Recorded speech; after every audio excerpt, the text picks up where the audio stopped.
My name is Sneery. I am Siri's cousin. I'm cheaper. You are listening to the Mark and Me podcast.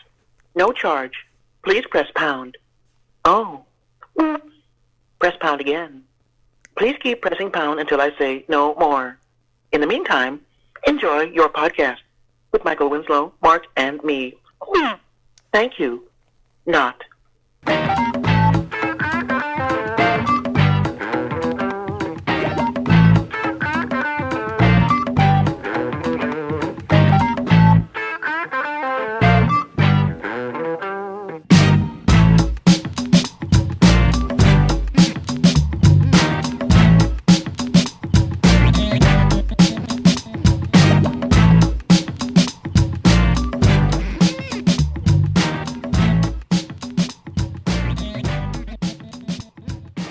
Hello and welcome to episode 16 of the Mark and Me podcast.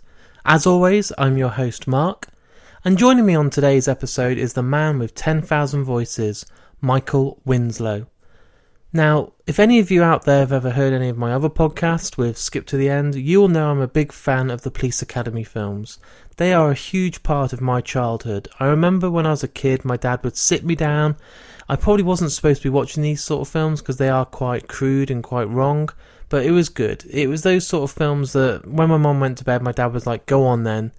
The early films from the Police Academy films really are some of the best comedies out there, but they're just so iconic, all these different characters. But one that really stuck out for me was Michael Winslow. I was amazed by the amount of different voices and different impressions this guy could do. I always thought they were put in afterwards, loads of different special effects on computers and stuff like this, but it wasn't. It was all down to this one guy. So when I started Mark and Me, I thought, even though there's guests I really want, and I made the list with people like Anthony Hopkins and Kurt Russell and Kevin Smith, he was high up there. I wanted Michael Winslow because I wanted to remind people of just how skilled and talented this guy is, but also all those kids from the 80s like me to have a refresh of just how funny this guy is, because I was lucky enough to see some of his stand-up shows. He's a funny guy and he's just so entertaining, so it was absolutely thrilling when I got the chance to sit down and interview him. But the best part was, he was everything I wanted and more, so I'm really looking forward to sharing this episode with you shortly. Just before I do, I want to say a big thank you to the response to the last couple of episodes. You lucky guys out there, you got 2 episodes within a week. You first had Fat Man on Batman special with Mark Bernardin. That was huge. I actually had to invest in more server space because we downloaded our whole month's allocation within a couple of days. So, hey, you're listening to this for free? It's not free for me. I've invested quite a bit of money these last few weeks making sure that we can get the content out there and have enough server space for you all. But not only that, we were joined by Greg Sestero from The Disaster Artist in the Room. This episode has gone huge. I've seen so many tweets and so many Facebook comments. It's been unbelievable. I can't say much, but something else is coming from that interview which I had no idea about, so please stay tuned. But as I said at the start of this episode, I've been lucky enough to sit down with Michael Winslow. So without further ado, here's my interview, and as always, I hope you enjoy. Hello. How you doing? I'm very well. Yourself? We're doing good. We're roasting here. Thank you very much. Thanks for having me. No worries. So I will kick off with some questions. So I'm sure you wish you had $1 for every time you got asked this question, but I want to launch with it. At what age and where were you when you realised you first had this extraordinary talent of making the greatest voices and sounds possible? Well, since you put it that way, I have to say $1, please. Well, actually, it's always been this way. All conscious memory pretty much was sound and noises. I didn't have a lot of friends. I kind of like made it up as I went along. It was just a life experience for me. Human soundtrack, maybe.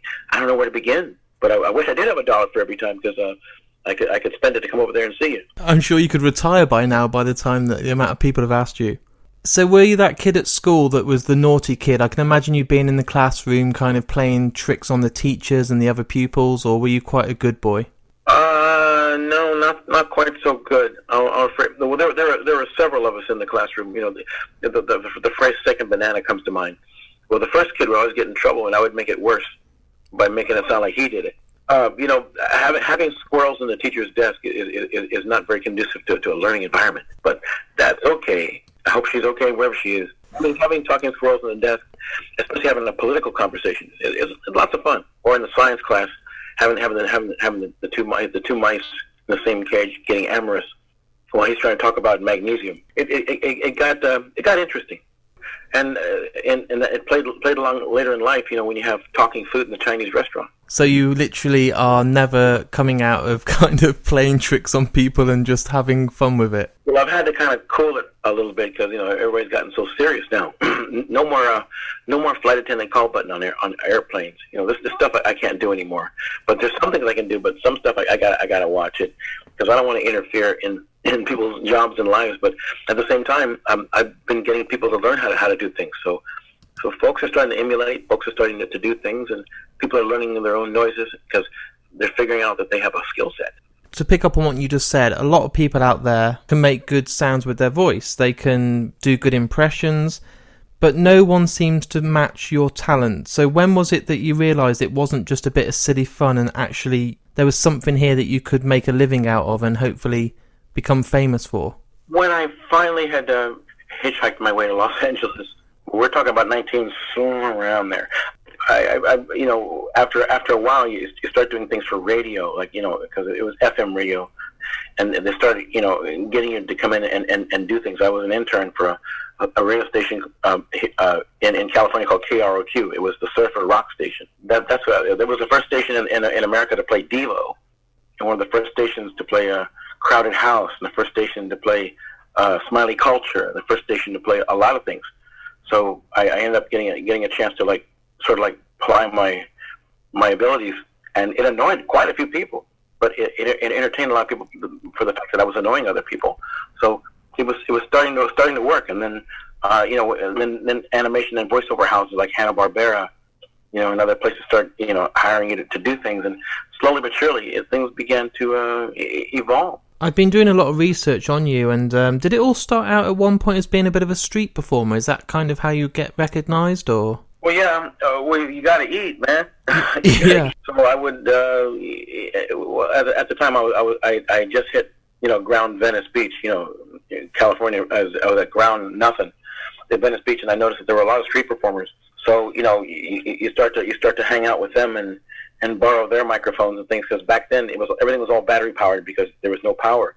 So we used to have this thing called pig nose amplifiers, where you would plug your microphones into, and I got my hands on a beat up Roland Cube, I was using Roland stop boxes and plugging myself into them and doing things and attracting attention and having people put money in the cardboard box, and you take that money and go over to Tom's No. 5 hamburgers and buy chili fries, and that'll last you a whole day.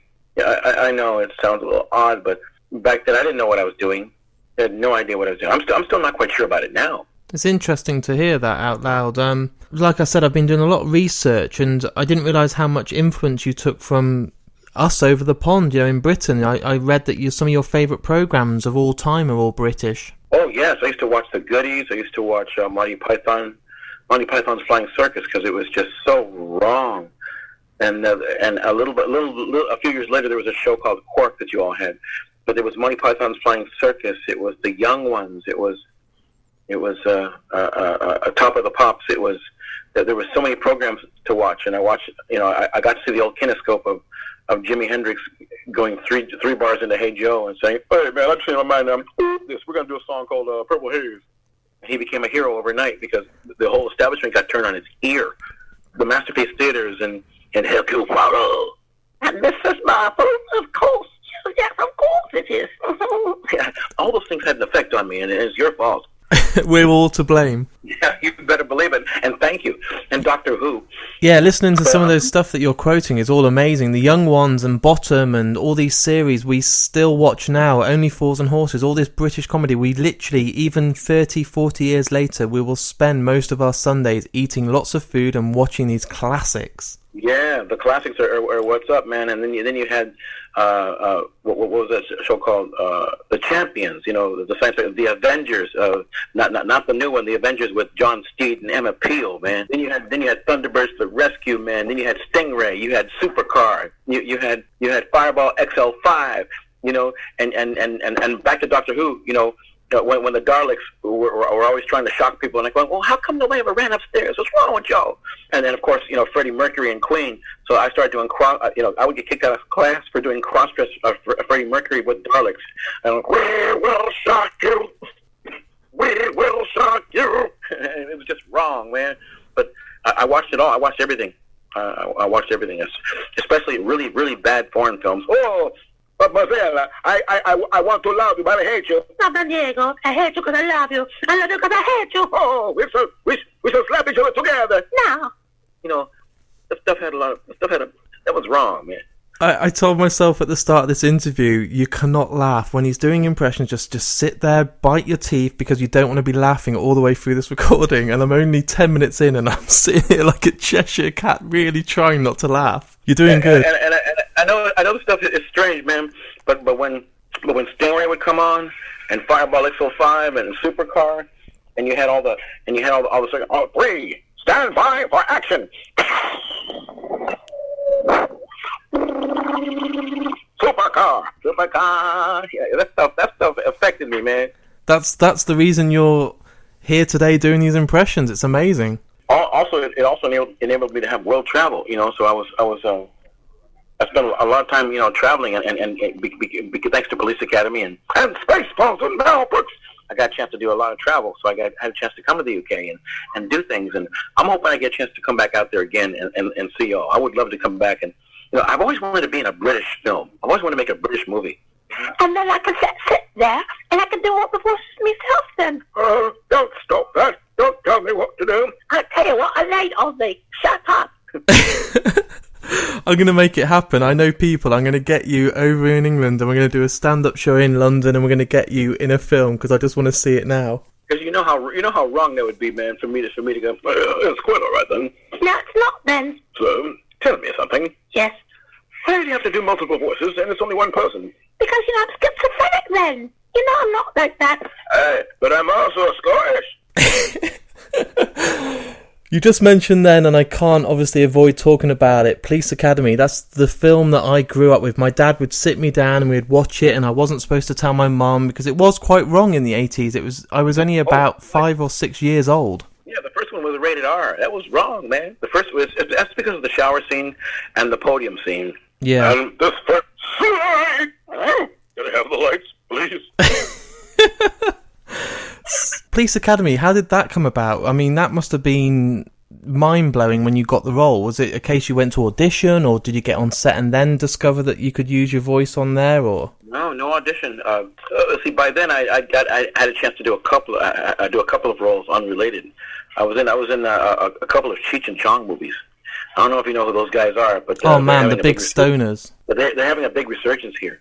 I got a chance to be in a couple of their movies, and I discovered that Cheech and Chong worked a lot like Charlie Chaplin did. They had no script, and Tommy Chong would direct. What they would do is they would have cartoons. They would have drawn storyboards of cartoons of themselves in certain scenes and situations, and they would just position everybody where they wanted, and they would just improv everything.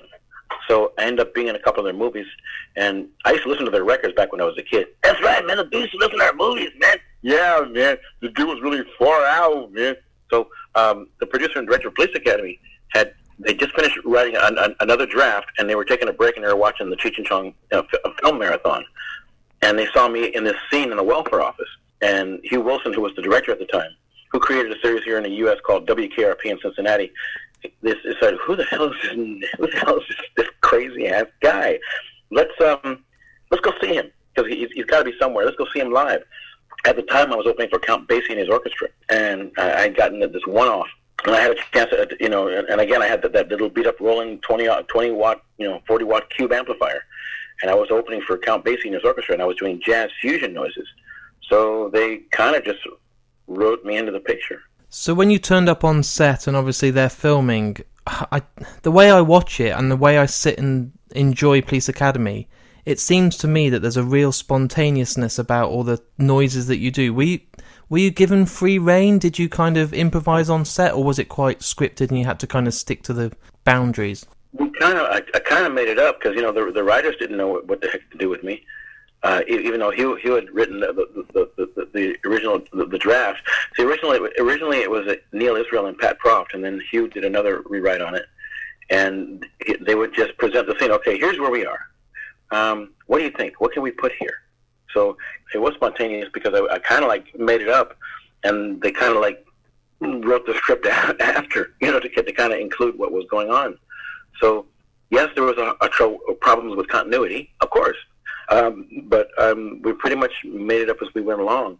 Especially the riot scene, where Mahoney and Jones are standing in the middle of the street and everybody's gone. And I was gonna put a Clint Eastwood. I was going to put the harmonica in there. He said, no, we can't get clearance for that because Eastwood would sue us. So instead I put, which sufficed. Amazing. So when Police Academy came out, were you surprised by the reaction? Because it was absolutely huge, and that's not just in America, it was worldwide. Yeah, everybody loved us, except for Rex Reed. I remember him saying, oh my God, if they make another bloody awful Police Academy, I'm going to retire. You promise? You promise? So did it blow your mind? Were you chuffed? Were you loving life, knowing that there would be many sequels to come? It was good. For a little while there, a lot of the player haters kind of gave up, hating on me for a while. And they just kind of said, okay, this guy is obviously insane. Leave him alone. Don't mess with them, because the trouble with crazy people is you can't ask them to explain. Very good point, and something I need to note down if I ever meet any more mental people. You meet any mental people, don't bother trying to get an explanation. Just ask a crazy person to explain something.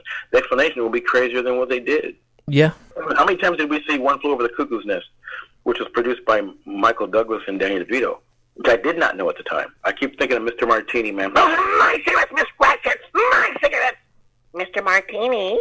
Well, when I was growing up at school, you were the person that we all tried to emulate in the playground. Even over in England and at primary schools and stuff, we'd watch the films and we'd go in trying to do the helicopter sounds and all the guns and stuff. Did I get y'all in trouble? I hope I didn't get y'all in too much trouble. I think I had to stay behind school a couple of days for probably making my teacher want to hit me. But that would have just been, just the usual sort of stuff that a 10-year-old would do. Oh, quite sorry, actually. I guess I'll have to buy you a cold one when I get out there. Massively. What are your feelings now about the sequels? Well, the sequels were fun. There was fun to be had. In each one. Even Moscow, or Mission to Moscow was okay. Moscow's a great place if you're a truck tire. I'm just kidding. I don't want to get in any trouble. Yeah, we love Russia, by the way. If anyone's listening, Moscow, Russia, we love you. We think you're the best place right now. We don't want to fuck with those guys. No, not at all. But you know what? I had fun out there, too. We got in trouble in Gorky Park. It's kind of hard to explain. But, well, here's the thing. Movies try to, budgets, production companies try to save, you try to save money in your budget, so you try to do as much stuff in-house as possible. You understand that, right? Massively. Well, the production company brought their own wireless lavalier microphones, so the little mics that you put behind your tie, the little microphones so you can hear the sound. They put the little microphones behind the tie, or behind the shirt, or in the collar, or in the women's and the ladies, women's clothing, or the bra, or wherever, so that you can hear you don't have to voice it over later. Well, somebody made the choice that it would be cheaper to bring the wireless mics from the States, I guess, or from Hungary, or wherever, and you could retune them later. Well, somebody forgot to retune them, and we were in Gorky Park, and I was practicing the bicycle scene, the stunt bike scene. Yeah. And I think, if I remember correctly, I think I was doing the sound of a dog riding a motorcycle, cursing in Russian, while beating the hell out of a cat. Standard. That's just like 5 layers of something. Yeah, it was a dog riding a motorcycle, cursing in Russian, beating up a cat, because I wanted to learn Russian, so of course they taught me the dirty words first. This went on for about 20 minutes. I was doing some really, really weird, and these guys in these long coats with hats on, with fedoras, walked up to me with one of those antenna transponders. They walked right up to me and put the transponder antenna on my chest. Walked right up to me, and they started cursing in the very Russian words that I was using. Well, you see, these microphones are supposed to have a range of 300 feet, right? Yeah. Well, it turns out that because of the listening, or God knows whatever devices there are there, it went 6 kilometers. So we were on the military ministry's frequency, I think. They're pretty upset hearing this dog riding a motorcycle beating the shit out of it in broken, dirty Russian words. So they were pretty angry with me because the ministry picked it up from 6 kilometers away. So, I think I started that whole conflict in '93 when they built the product. I think that might have been my fault.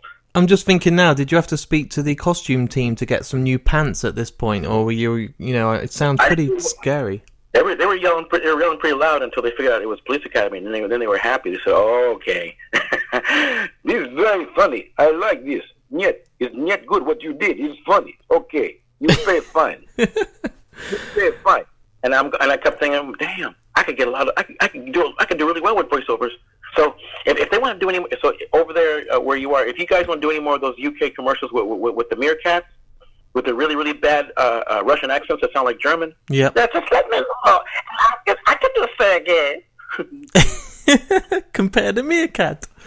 Yeah, hey, give me a job. You put folks doing them commercials out there. Hey, I'll do meerkats. I'll do really bad Russian accents sound like German. I'll do it. You'll probably get free cinema tickets for life and loads of cuddly toys as well as a good paycheck. Well, a lot of folks from Germany go, so I had a chance to think about this. It's just very good when you do the sounds, but I got to tell you, sometimes the sounds is very disruptive when you do the sounds that they do, but alles gut, alles klar. How does it feel then to be immortalized by one of the biggest animated series ever, The Simpsons, because they bloody love you? Well, I wish they'd give me a job. I would love to be able to kidnap Homer and pull a training day. That is the thing that if Matt Groening is listening now, get yourself on a whole episode, because I want to see that. Well, you know what? Tell everybody out there to write letters to Matt, telling him put Winslow in The Simpsons. It's time for him to snatch Homer and take him on a wild weekend. You should be like the Poochie character and have a whole episode where you come in as another member of The Simpsons and they don't really warm to you. So that would be good. Yeah, that would be good. I'd love to try it. So everybody out there, write a letter to Matt and tell him, look, he's been picking on me long enough. It's time for me to get him back. So talking about picking on you, one of my favourite TV shows from America that you guys gave us is The Office, which I absolutely love. I think it's hilarious and it's my go-to TV if I'm ever feeling a bit down or anything. Those guys don't seem to love you. They kind of ripped on you. How was that? Oh, Steve Carell trying to make noises? I thought it was hilarious. You should have let me do an episode where Winslow heard about what you did. He's in the office and he's looking for you. So he could have had Carell hiding the whole episode trying to hide. Because I don't mind. As long as they spell my name right, go ahead, pick on me all you want. I want to see that. I want to see Winslow turn up in Scranton and go to Dunder Mifflin and want to have a word with Michael Scott, and Dwight trying to kick you out of the office. Why not?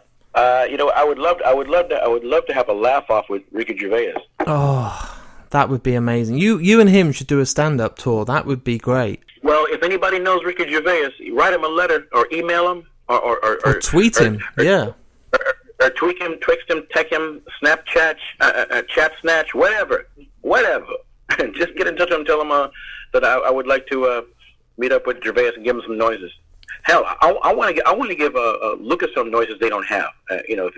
So tell Pinewood Studios, tell them all, tell Star Wars. If you all want some noises, come to me. As they're listening now, I'm hoping they're tweeting right now to Ricky Gervais and to Pinewood and to J.J. Abrams and everyone else out there saying, get him now. Yeah, because I can provide them sounds that they can't make.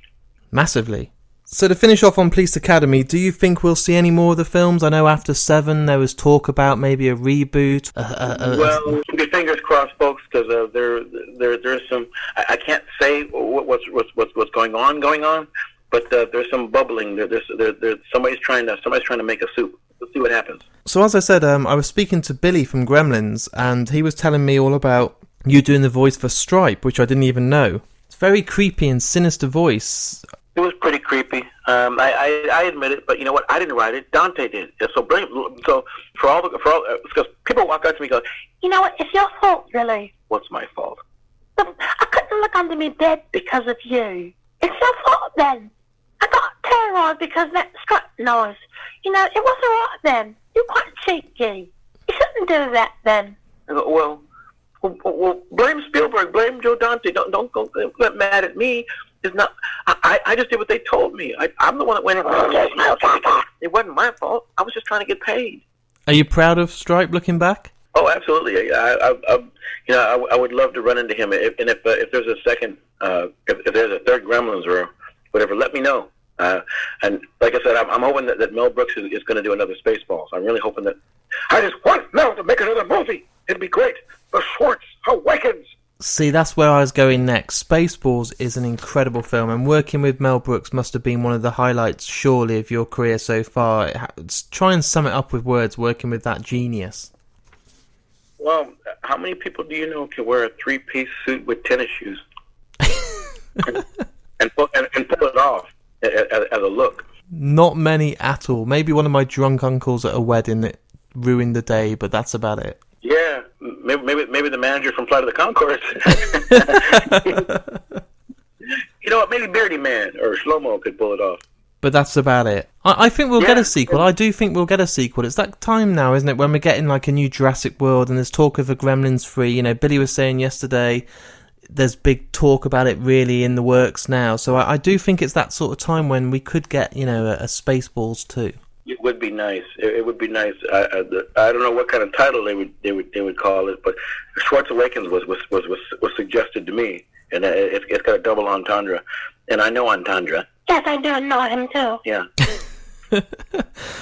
Another one that blew my mind when I was doing some research, and I've played this game to death, like most guys my age, but Grand Theft Auto San Andreas. What was it like doing gaming instead of bloody movies? That must have been very different. I wish I could comment on it, but there's a dispute with that. Mm-hmm. It's not good.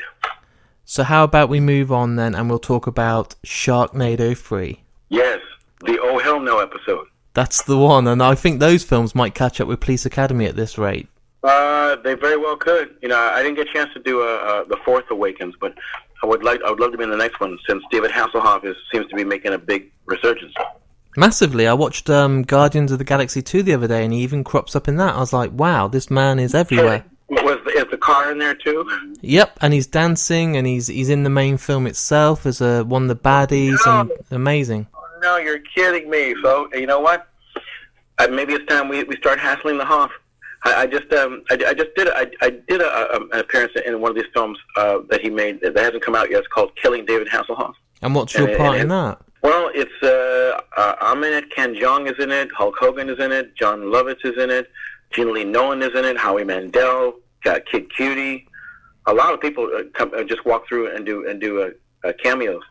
I think I fall in his pool, and he has to rescue me in slow motion. It's just wrong. I'm liking the sound of it. It's just ridiculous, and Ken Jeong is in it too. It is weird. But it's so Hasselhoff, and you know what? I made 3 German films with him, so I keep running into him places. So we'd love to run into him again. So I don't know. I wonder how this Baywatch thing with The Rock is going to work. I wonder. We're gonna find out pretty quick. I saw the trailer and it looks okay. I just don't know if there's a need for it right now. I don't know if people are really missing Baywatch that much that they need a reminder. I just don't know. It might be good. I'm sure with The Rock in, it's going to make millions, but... Yes.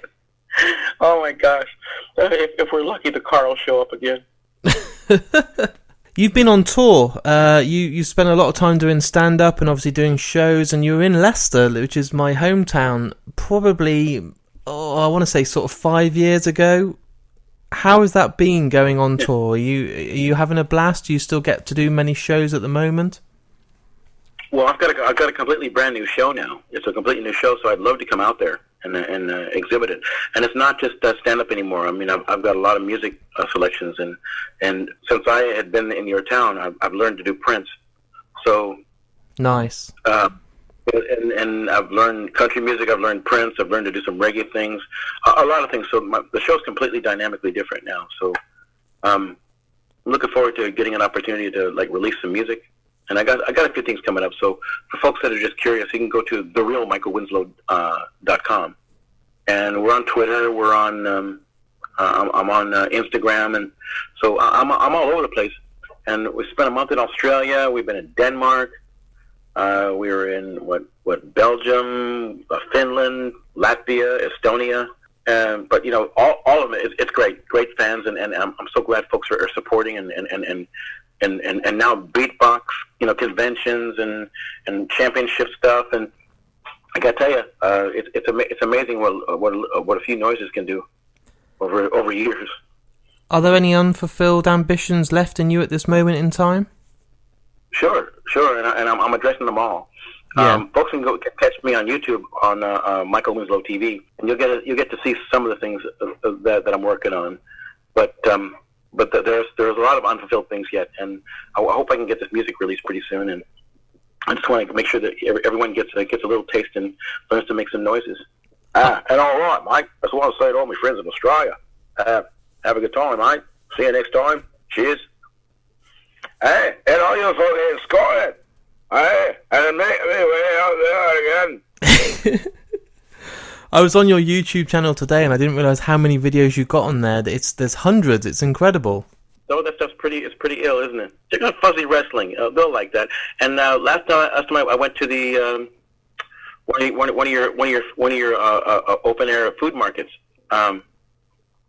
I went and it's called English Tasty Adventure on Michael Winslow TV, and I went around and messed around with a few things and played with the food a little bit. So folks will have fun. Just click on. I also went into a supermarket. I got kicked out for making the food kind of talk. It must have been the dog and cat food section. That must have what did it. And having beef and pork and chicken making noises, and I was just driving through, so me, I had to do the sound of the Jaguar. I want to finish because obviously I understand how busy you are, but I've got some quick kind of fire questions to basically answer with sound effects. So, what is your most requested sound effect that you do? Depends on the genre, because everyone has a different set. It's multiple questions. There is no one question. It's multiple questions. I mean, the folks in Egypt have a completely different set of questions than the folks from Finland. In Finland, it's Finnish death metal. So I got asked to do Finnish death metal on Radio Rock. They asked me to cover a Guns N' Roses ballad, "Cats in the Cradle," and I'm afraid I messed it up pretty bad.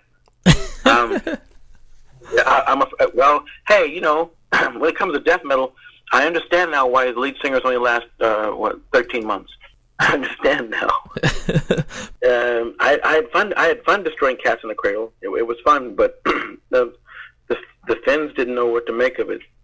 We're a few million hits, but they scratched their heads a lot. I just hope they don't bleed. Norway, same thing. Getting a chance to go to Norway and do a Led Zeppelin cover with an acoustic guitar player, because I work with musicians too. So yeah, I just hope that Jimmy Page got a chance to hear it. I really would love an opportunity to get my hands on Bono and the Edge, and have them come to lunch someplace and let me be the entertainment. Have you got Edge's delay guitar sound down to a T, knowing that that's such a kind of iconic sound? Sure, just somebody out there, just let them know that I'd like to do an Edge off. Am I going to get a little preview now? I wish I could go, but I can't. What's the sound effect that's took the longest to perfect? They're all taking forever to perfect because they're alive. So each one of these things has a life of its own. So, like I said, I'm a work in progress, I guess. But stay tuned. There'll be some new things coming up, and just keep going. Just keep up with me, and I'll have some more things for you. Cool. Well, I want to get a few final little sound effects from you, if that's okay. What do you have in mind? Your favourite at the moment? Oh, Actually, I don't know. Which one of your children do you like better? I can't answer that question. But I will leave you with this. I keep doing this. People love the sound when I open the window. And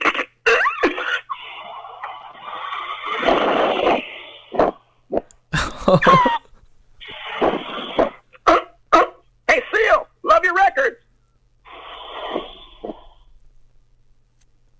Amazing. And we've had one fan request that I've said I would ask you, can I have a little bit of Jimi Hendrix to end the episode? Well, I'll tell you what. If you all find a way, find me some venues to do out there, so I can come and see you all again. I'll make sure that Jimmy does a specialized song for you. You know. Yeah.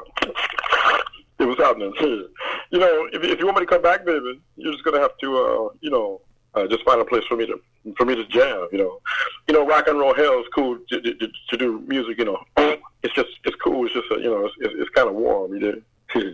Thank you for your time, Mike. It's been absolutely awesome. I'm hoping we can get you over here and we can meet in person and have a beer and celebrate. I'd love to have a pint, man. Let me know when you're ready and tell everybody thank you for me. And in the meantime, Calling Danger Mouse. Calling Rasta Mouse. Calling Rasta Mouse. We have to make up our team good. Ready for my mouse crew. Thank you and take care and good luck with the rest of the tour. Thanks, man. So there it is, the interview with Michael Winslow and myself. A really, really funny guy. And when you set up these interviews, you sometimes sit there and think, I really, really don't want to be disappointed in this person not be what I thought. You do kind of build up this anticipation where you hope the guest is everything you want. And Michael Winslow, for me, delivered everything. He was funnier, he was louder, he gave me more impressions. I couldn't ask for a better guest, and this is why I do Mark and Me. I have such a blast talking to these people. I hope you guys at home have enjoyed this interview. It's one of the most entertaining ones. I did say to myself I wasn't going to laugh, so I'm sorry that I laughed all the way through it because I did my best. But hey, he's one funny guy, so it's not easy to sit there and try and compose yourself and, hey, I'm not going to laugh. It's impossible. I was laughing my arse off. I hope you guys did enjoy it. As I said at the start, I've had a few more interviews come off my most recent guests, which just leads and snowballs into someone else, so there are some new episodes coming out soon. I'm about to go on holiday and have a couple of weeks break, so you're not going to get an episode for a couple of weeks at least. I need to recharge my batteries. I'm off to America, but hey, what does that mean? I'm sure there'll be some guests in America that I'll be speaking to. Hint, hint. Please keep the comments coming. My Twitter's growing, my Facebook's growing, the Instagram's growing. I'm seeing so many more new listeners. I'm seeing people going back and listening to all the old ones, which is the best thing that I could ask for. The reason I do this podcast is for you guys out there that are listening right now. You're the reason that I sit here and I get these guests and I do these interviews. It's an absolute blast. And as long as you guys are still loving it, I will keep on doing it. What I do ask is I really want feedback, even if it's negative and there's something you're not enjoying, let me know. It's all a big learning curve. But please, everyone, keep the feedback coming. Keep enjoying the podcasts. I'm not going to tell you who my next guest is. You know by now. This is 16 episodes in. I'm not going to reveal who the next guest is. But what I can say is over the last couple of days, I've interviewed one of my absolute idols. It still doesn't seem real now that it's taken place, but it's coming out soon. It is huge and one of the best interviews I've done. I was chopping it and editing about a couple of hours ago. It is so good. I'm not building it up to let you guys down. It is unreal. As always, thank you all for listening. You're the reason I do this. Take care and I'll speak to you all again in a few weeks' time.